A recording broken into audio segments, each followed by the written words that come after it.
Police say the man came to the bank with a note demanding money from the teller. And if you could take a look right now behind me, there is quite a bit of damage, something that Houston says he has never seen in his entire life working here. Police have taped off the scene as they continue to piece together the events that led to this fatal shooting. Fans of Rascal Flatts and the band Perry say they are so excited to have these big name acts make their way to the Erie Insurance Arena.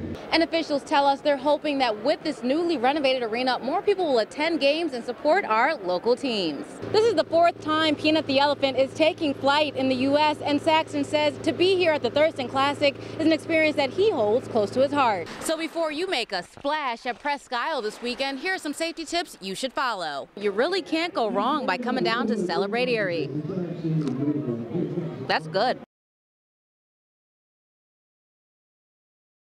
September 4th will be a day parents Sarah and Jason O'Neill will never forget. We said goodnight to her. She said she was going to take a shower, and when we woke up the next morning, we wake up pretty early. We heard the shower water still running.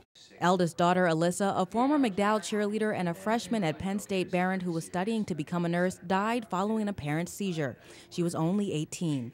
Alyssa was diagnosed with epilepsy in January 2012, a disorder that can be hereditary but also developed in other ways. You can also develop it after if you get hit in the head really hard, multiple concussions, high fever spikes. To raise awareness about this disorder and help their daughter's memory live on, the O'Neills have started a social media campaign that is taking the world by storm. With support from the community and people from all around the world, the O'Neills are finding creative ways to make sure their daughter's memory lives on. #AJO. It's tattooed on her parents' wrists, visible all across the internet and all over Starbucks cups around the world. The day before she died, she told her mother she wanted to try a pumpkin spice latte. She didn't get a chance to have one. I want someone else to enjoy it. So her parents paid for some lattes to donate to anyone who ordered one and asked Starbucks workers to write #AJO on the cups. Starbucks tripled that donation, and now people as far away as Australia are part of this epilepsy awareness movement and now know Alyssa's story, a story about a girl with a big heart who is gone too soon. She was the most positive person. She made everybody smile. She was fantastic. We really loved her. A smoky haze sits above Conneaut Lake Park following a destructive early morning fire that completely burned down the dockside and the beach club, both very popular attractions. Audie Hayes has lived in the area since 1957. He says he can't even believe that another fire has happened at the park, a place his entire family loves. We've been coming here for a long time, and you just hate to see that was kind of last straw there. And Hayes is not alone with his disbelief and shock. I could have cried when I heard this. It's devastating. I'm sick. It's sickening. I got about maybe an hour's sleep all day, and my nerves are totally shot. Friends Mike Seletra and Dave Cole stand back, watching crews try to battle the remaining flames and subdue the smoke, all while reminiscing about the good times. I was just here Saturday night and had a great time in this place, and I sure hope they can rebuild it and the good times can continue. As people gather to look at the damage caused by the early morning fire, a community is now left to wonder what's next for the park. Is this fire the type of setback that will prevent the park from bouncing back, or can it rebuild? A community is torn. I'm hoping they can rebuild and that they can get some interest in here and maybe people will donate some money for it. And as Hayes rides his boat back to shore away from the park, he doesn't know what to think about the future of Conneaut Lake Park. We all wanted to see it survive, but stuff like this doesn't help us one bit.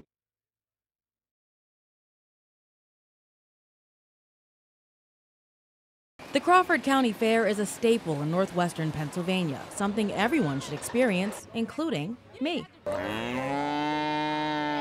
I call myself a city girl, and I've never been to a county fair before, and boy was I pleasantly surprised. Right from the gate, I ditched the high heels and put on something a little more appropriate. Too bad I didn't have a pair of cowboy boots, at least this time.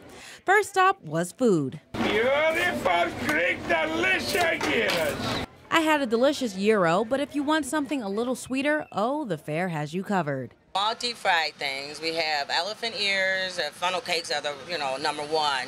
But now we do the cookie dough, cookies, candy. Next stop was the games and rides section. I took a few shots, but let's leave the sports to the professionals. So I guess basketball is not my strong suit. I think I better stick to reporting. And finally, I got to check out the animals, something I don't see too often back at home in New Jersey. I met a girl who's showing cows at the fair and has been doing it since she was a little kid. Since I was little, about 1. So my parents were in the farming and showing cows. So that covers all my bases. I ate too much, played a few games, pet a cow, and met Mr. Cluck, a tradition started a few years ago by a mom to help her autistic son become more outgoing. My son is autistic, and so we found out that in a chicken suit, he is not shy and he can approach people and doesn't have to talk. And I think that was a pretty awesome first-time fair experience for this city girl.